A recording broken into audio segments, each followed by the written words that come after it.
Sa marâtre l'a forcé à épouser un mendiant handicapé, sans savoir qu'il était en réalité un milliardaire déguisé à la recherche de l'épouse parfaite.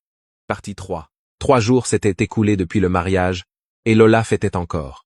Elle sirotait du malt dans sa chaise en plastique sous le manguier, et se vantait auprès de chaque voisin qui passait. Au moins, j'ai fait ma part.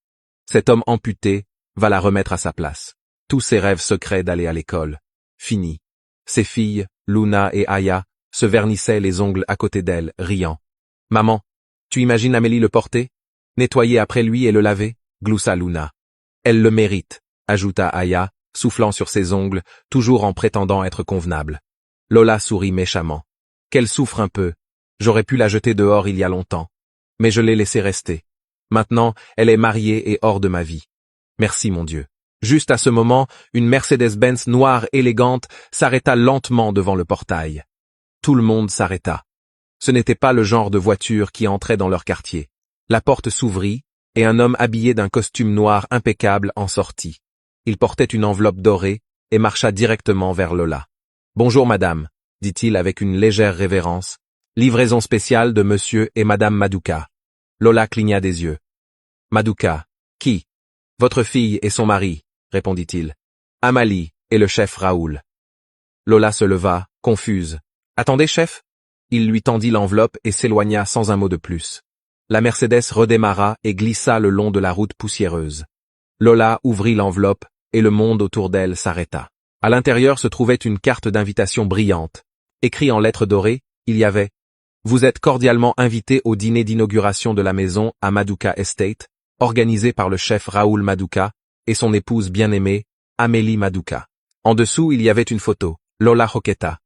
C'était Amélie, pas en haillons, pas pieds nus, mais dans une robe émeraude longue jusqu'au sol avec des diamants autour du cou. Elle se tenait à côté de Raoul, qui se tenait debout, sans aucune trace d'amputation. Une troisième montrait Amélie riant, radieuse, sur un balcon en marbre surplombant une fontaine. Les mains de Lola tremblaient, sa bouche bougeait, mais aucun mot n'en sortait. Ses voisins se pressaient autour. « Madame, qu'y a-t-il dedans ?» Lola tenta de cacher la photo, mais il était trop tard. Quelqu'un la saisit. Ils virent tous. Le silence qui suivit était lourd de choc. « Elle a épousé un milliardaire », murmura un voisin. « Attendez, l'homme n'est pas amputé », hoqueta un autre. « Mais vous nous avez dit qu'il était fauché et handicapé », cria maman Cyrine de l'autre côté de la rue. Lola recula, chancelante, tenant toujours l'invitation. « Non, non, ce doit être une ruse. » Luna saisit la photo, les yeux écarquillés. « Maman, cette maison, cette robe. Amélie est riche. » La mâchoire de Lola tomba. « Tu as dit qu'il était pauvre. » Lola retrouva enfin sa voix, et elle sortit en un cri. « Mensonge, c'est de la sorcellerie. » Elle a dû l'envoûter. Tout le quartier éclata en murmures et rires moqueurs. « C'est le karma !» cria quelqu'un. « Cette fille a souffert dans votre maison comme une esclave. Elle n'a même jamais mangé 3 fois par jour, » dit une autre femme. « Maintenant, regardez ce que Dieu a fait pour elle. » Lola tomba à genoux, gémissant et déchirant son pagne. « Maman, lève-toi » siffla Luna, embarrassée. Mais Lola s'en moquait. Comment Amélie peut-elle vivre comme une reine pendant que je suis assise ici comme une idiote? Un voisin tapa des mains. Vous l'avez forcée à ce mariage en pensant que cela la détruirait. Maintenant, cela l'a élevée. Lola fixa à nouveau les photos, ses yeux brûlants d'incrédulité. Amélie, sa domestique, son punching ball, la fille qu'elle avait réduite à néant, était maintenant Madame Maduka, épouse d'un milliardaire. Elle l'avait vendue à la royauté sans le savoir. Lola ne mangea ni ce jour-là, ni le lendemain. Les rumeurs se répandirent comme un feu de brousse et, à partir de ce moment, plus personne ne la respecta dans le quartier. Amélie se tenait silencieusement sur le balcon du domaine Maduka, enveloppée dans une robe de soie, les bras croisés contre la douce brise du soir. En contrebas, cela semblait irréel, comme un rêve qui refusait de s'arrêter. Elle ne balayait pas les sols, elle ne récurait pas les toilettes, elle n'était pas giflée pour avoir posé des questions. Elle était libre, mais même dans sa liberté, une ombre de doute persistait dans sa poitrine. Cela durerait. Derrière elle, Raoul approcha silencieusement, marchant avec aisance. « Tu es toujours ici, » dit-il doucement. Elle se tourna vers lui, souriant faiblement. « C'est le seul endroit où j'ai l'impression d'être encore éveillé. » Il s'appuya sur la rambarde à côté d'elle. « Tu penses que c'est un rêve ? » ?»« Je pense, » hésita-t-elle, « que peut être je ne le mérite pas. » Les sourcils de Raoul se froncèrent. Pourquoi dirais-tu cela? Les yeux d'Amélie s'humectèrent. Parce que je ne suis pas poli. Je ne suis pas comme ces filles qui ont grandi dans la richesse ou qui portaient du parfum à l'école. J'ai servi les gens toute ma vie. Je ne sais pas comment être ceci. Raoul prit sa main doucement. Amélie, je n'ai pas épousé une statue. J'ai épousé une âme. Elle le regarda, surprise. J'aurais pu avoir n'importe quelle femme, dit-il. Mais je cherchais la vérité. Tu n'as pas souri pour m'impressionner. Tu n'as pas flirté, ni flatté. Tu étais brute, brisée et honnête.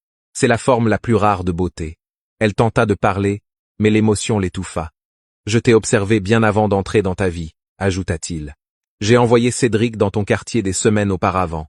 Tu as partagé ta dernière tranche d'igname avec un mendiant. Tu as couvert ta demi-sœur quand elle a cassé le miroir de Lola. Tu étais maltraitée mais toujours gentille. C'est ce qu'il m'a dit. Cette fille est en or. Amélie s'étrangla doucement. Elle avait versé tant de larmes de douleur, mais cette fois, elles étaient de guérison. Je veux que tu retournes à l'école, dit-il. Termine tes études, étudie ce que tu veux. Je financerai tout. Tu auras la vie qu'ils t'ont dit que tu ne méritais pas. Elle le regarda, stupéfaite. Pourquoi es-tu si bon avec moi? Parce que quelqu'un m'a sauvé quand j'étais jeune et perdu. J'ai promis à Dieu que je ferais de même quand je trouverais quelqu'un qui en vaudrait la peine.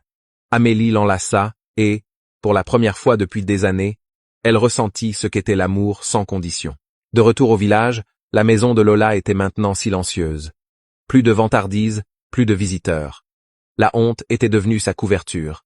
Ses filles étaient devenues froides, lui reprochant de les avoir trompées et d'avoir perdu la seule chance qu'elles avaient d'accéder à la vraie richesse. Son magasin avait moins de clients, et les chuchotements suivaient chacun de ses pas. Maman, belle-mère cruelle, se moquaient les gens. Elle pouvait à peine dormir, hantée par les souvenirs de la façon dont elle avait traité Amélie. Puis, un matin, un SUV noir se gara à nouveau devant son portail. Lola jeta un œil à travers le rideau, craintive. Pas encore. Amélie sortit, vêtue d'une magnifique robe orange, portant un petit sac. Lola ouvrit la porte, stupéfaite. « Tu es venue ?»« Oui, » répondit Amélie calmement.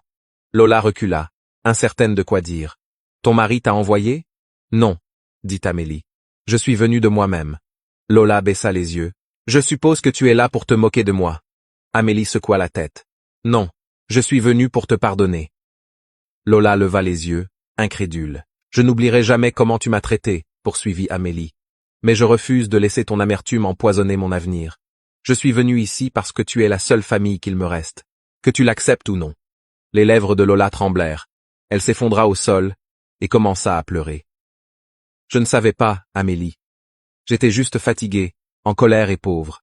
Je t'ai traité comme un animal, et maintenant tu brilles plus que nous tous. » Amélie hocha la tête. « Et maintenant tu vois que Dieu élève ce que nous méprisons. » Elle tendit le sac à Lola.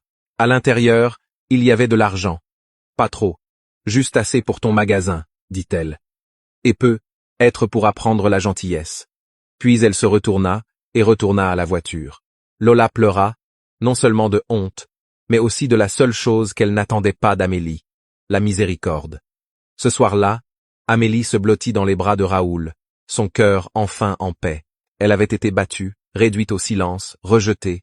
Mais maintenant, elle était aimée, chérie et vue. Pas parce qu'elle s'était battue pour le pouvoir, mais parce qu'elle n'avait jamais perdu son âme. Et c'était son véritable héritage. J'espère que vous avez aimé cette histoire. Partagez vos pensées, et dites-nous ce que vous avez appris dans les commentaires. Nous serions ravis de les lire. Et devinez quoi? Une autre histoire puissante arrive dans quelques jours. Alors, abonnez-vous à cette chaîne et activez la cloche de notification. N'oubliez pas de cliquer sur le bouton j'aime et de partager avec votre famille et vos amis. Merci beaucoup d'avoir regardé.